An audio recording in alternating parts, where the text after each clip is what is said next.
Ikki de Fênix é o símbolo da fúria que se purifica, da alma que queima e renasce infinitamente.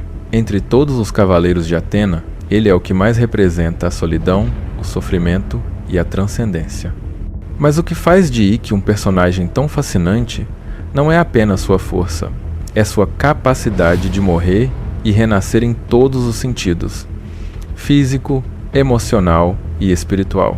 Hoje, mergulharemos na psique e no arquétipo do Fênix, que habita dentro de cada um de nós. Ikki nasceu em uma realidade marcada pela injustiça.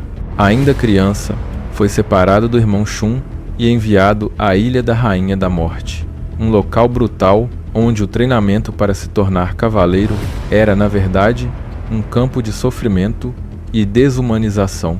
Lá, ele aprendeu que o mundo é cruel e que a compaixão é um luxo dos fracos. O trauma dessa infância moldou sua psique. Ikki cresceu acreditando que o amor leva à dor e que a única forma de sobreviver é tornar-se impenetrável. Mas o destino é irônico.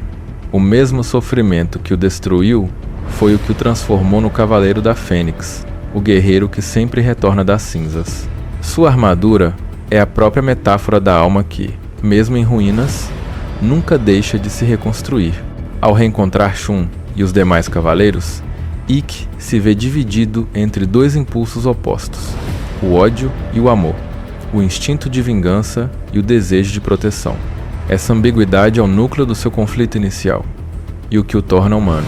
Ikki não luta apenas contra inimigos, ele luta contra a própria ferida que o mundo abriu dentro dele. Ikki de Fênix é a personificação do trauma transformado em força.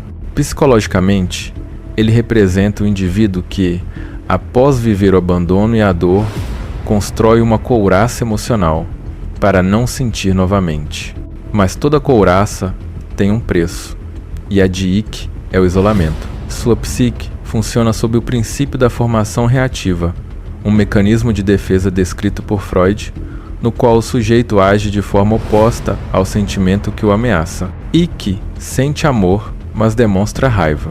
Sente compaixão, mas veste a máscara da frieza. Assim, ele protege a parte mais vulnerável de si mesmo com a aparência de um guerreiro impenetrável. Há também em Ikki uma clara ambivalência afetiva. Ele deseja destruir o mundo que o feriu, mas ao mesmo tempo quer protegê-lo. Essa tensão cria o campo simbólico onde nasce o mito da Fênix, o ser que precisa arder em chamas para renascer purificado. Cada renascimento de Ikki é, na verdade, um processo de integração psíquica. O fogo destrói as camadas de negação e recalque, revelando o verdadeiro self sob as cinzas. No fundo, sua raiva é um grito por justiça, e sua solidão é a defesa contra o medo da perda. Ele carrega o arquétipo do guerreiro ferido, cuja dor se transforma em propósito. Ikki não foge do sofrimento, ele o atravessa. E é justamente isso que o diferencia dos demais. Enquanto outros personagens lutam para vencer inimigos externos, Ikki luta para transcender o próprio inferno interior. Seus momentos de silêncio, seu olhar distante e seu tom grave não são apenas estilo, são sintomas de uma psique em constante luta entre sobrevivência e redenção. Ikki é o exemplo perfeito do ser humano que, ao encarar o próprio abismo, descobre que, dentro dele, há fogo, e esse fogo é vida. Na mitologia pessoal de Ikki, a dor é o fogo que purifica, e a morte é apenas o prelúdio do renascimento. Ele é o arquétipo da Fênix, símbolo junguiano do renascimento espiritual e da transcendência através do sofrimento. Em termos junguianos, esse arquétipo representa o processo de individuação, a jornada em que o ego se confronta com suas sombras, integra suas contradições e desperta para um estado de consciência mais elevado. No início, Ikki é dominado pela sombra, conceito central de Jung, que representa tudo aquilo que reprimimos em nós: raiva, medo, inveja, rancor. O ódio que o move contra os cavaleiros e Atena é, na verdade, a projeção dessa sombra não integrada, mas ao longo de sua trajetória, ele deixa de lutar contra a sombra e passa a lutar com ela, transformando destruição em força criadora. Esse é o momento em que o Fênix renasce das próprias cinzas. Freud explicaria essa transmutação como uma sublimação, um mecanismo de defesa em que impulsos destrutivos são canalizados para ações socialmente aceitáveis e moralmente significativas. O fogo da vingança, então, se torna o fogo da justiça. A energia da raiva é redirecionada para proteger o irmão, os amigos e a humanidade. Ikki não nega o instinto, ele o reconfigura. Por isso, ele também representa o arquétipo do guerreiro espiritual, aquele que luta não por glória, mas por sentido. Sua batalha é interna. Cada inimigo derrotado fora é o reflexo de um demônio vencido dentro. Esse aspecto o aproxima do conceito de self em Jung, o centro regulador da psique, que busca equilíbrio entre consciente e inconsciente. O fogo da Fênix é o calor dessa integração, a energia vital que consome o que é falso para revelar o que é autêntico. Há ainda uma dimensão existencial em Ikki. Ele encarna o ser humano que se pergunta para que continuar lutando e encontra a resposta no ato de recomeçar. Assim como a Fênix não teme a própria morte, Ikki não teme o sofrimento, pois entende que cada queda é uma etapa do renascimento. Essa visão o aproxima da filosofia estoica, a aceitação do destino, amor fati, a serenidade diante do inevitável. Ikki é o oposto da resignação. Ele sofre, mas age. Ele sente raiva, mas transforma. E é nessa dialética entre destruição e criação que sua psique atinge maturidade. Em um mundo onde muitos se perdem tentando apagar suas dores, Ikki nos ensina a abraçar o fogo, pois é no fogo que o ferro se torna espada. A trajetória de Ikki é uma espiral de destruição e renascimento, um ciclo alquímico entre o chumbo do sofrimento e o ouro da consciência. Cada batalha o confronta com uma nova parte de si, e cada morte simbólica o aproxima mais de sua essência. O ponto de virada acontece quando ele abandona a vingança cega e reencontra o irmão Shun. Nesse reencontro, Ikki se depara com o espelho da pureza e da compaixão, tudo que ele havia reprimido em si mesmo. A presença de Shun reabre feridas antigas, mas também o convida à cura. Ao escolher proteger e não destruir, Ikki dá o primeiro passo rumo à integração da própria sombra. Sua transformação, portanto, não é apenas moral, mas espiritual. O fogo que antes o consumia passa a iluminar. Sua raiva, antes corrosiva, torna-se combustível da justiça. Ele entende que o verdadeiro poder da Fênix não está em ressuscitar, mas em aceitar morrer. Morrer para o orgulho, para o ressentimento, para o ego que o isolava do mundo.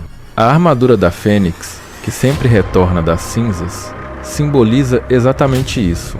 A alma que se regenera, não por invulnerabilidade, mas por coragem de enfrentar o próprio colapso. O fogo não o destrói, o liberta. No fundo, Ikki encarna o paradoxo da força. Só é verdadeiramente indestrutível aquele que aceita ser destruído. E é por isso que, quando tudo parece perdido, ele é o primeiro a se levantar. O corpo pode cair, mas o espírito da Fênix nunca. Ikki é, em essência, um personagem existencialista. Ele nasce do absurdo, de um mundo sem justiça, sem explicação, sem garantias, e precisa construir sentido a partir do próprio sofrimento. Essa é a essência da filosofia de Albert Camus, o homem revoltado que, mesmo diante do absurdo da existência, escolhe não desistir, mas afirmar a vida através da ação. Ikki é esse homem. Ele olha o vazio nos olhos e diz: eu continuarei lutando. Mas há também, em Ikki, uma dimensão nietzscheana. Quando ele renasce, ele não volta igual. Ele retorna mais forte, mais consciente, mais afirmativo. Nietzsche chamaria isso de vontade de potência, a força criadora que transforma dor em crescimento, destruição em superação. Para Nietzsche, o sofrimento não é um erro do mundo, mas o meio pelo qual o ser humano se torna quem é. E Icke encarna exatamente isso. O homem que se forja no fogo, que diz sim à vida, mesmo quando ela o queima. Seus temas centrais, renascimento, autossuperação e liberdade, atravessam toda a narrativa de Saint Seiya. Enquanto os outros cavaleiros representam virtudes como amizade, lealdade e esperança, Icke representa a rebeldia consciente, o espírito que questiona e confronta o destino. Ele não luta por reconhecimento, nem por dogmas divinos. Sua fidelidade é ao seu próprio código interior, uma ética da autenticidade. Icke nos lembra que o verdadeiro herói não é o que nunca cai, mas o que aceita cair e levantar quantas vezes forem necessárias. Em um mundo onde todos fogem do sofrimento, ele é aquele que o encara e o transforma. Como diria Camus, o segredo da liberdade humana está em agir bem, sem esperança. Icke age, e é isso que o torna livre. O legado de Icke de Fênix ultrapassa o próprio universo de Saint Seiya. Ele é mais que um personagem, é um símbolo do espírito humano que se recusa a ser apagado. Enquanto outros cavaleiros representam a esperança ou a fé, Icke representa a resiliência bruta, a chama que persiste mesmo no inferno. Em cada aparição, ele surge quando tudo parece perdido, quando os heróis caem, quando a esperança se apaga. É nesse momento que a Fênix ressurge. Sua presença é quase mítica, um lembrete de que a verdadeira força não é a que nunca cai, mas a que sempre volta. Psicologicamente, Icke fala com a parte de nós que já sofreu demais, a parte que se sente só, traída, cansada. Ele diz a essa parte: não acabou. E é por isso que o público o ama. Icke não é o herói perfeito, é o herói ferido. E é justamente sua dor que o torna humano e inspirador. Culturalmente, seu arquétipo ressoa em inúmeras obras posteriores do anti-herói que se redime à figura do guerreiro que luta em silêncio. Em cada geração, há um Icke disfarçado em novos rostos. E isso porque o fogo da Fênix é um mito universal, a eterna promessa de que a destruição pode ser o início de algo maior. Icke nos ensina que o sofrimento não é o fim da jornada, é o combustível que acende o recomeço. Seu legado é o eco da chama que não se apaga, o lembrete de que o herói não nasce invencível, mas se torna invencível ao aceitar queimar. Icke de Fênix é o retrato do espírito que queima, cai, morre, mas renasce, sempre mais consciente, mais forte e mais humano. Sua jornada é um lembrete de que a dor não é o fim, mas a forja. Cada cicatriz é uma asa que nasce. Cada queda, um novo nascer do sol. No fundo, Icke nos ensina algo essencial. Você não precisa ser imortal para ser eterno. Basta continuar se levantando. A Fênix, que habita em cada um de nós, desperta quando deixamos de fugir do fogo e aprendemos a dançar com ele. Se essa reflexão acendeu algo dentro de você, deixa o seu like, se inscreve no canal e compartilha esse vídeo com quem também precisa renascer das próprias cinzas.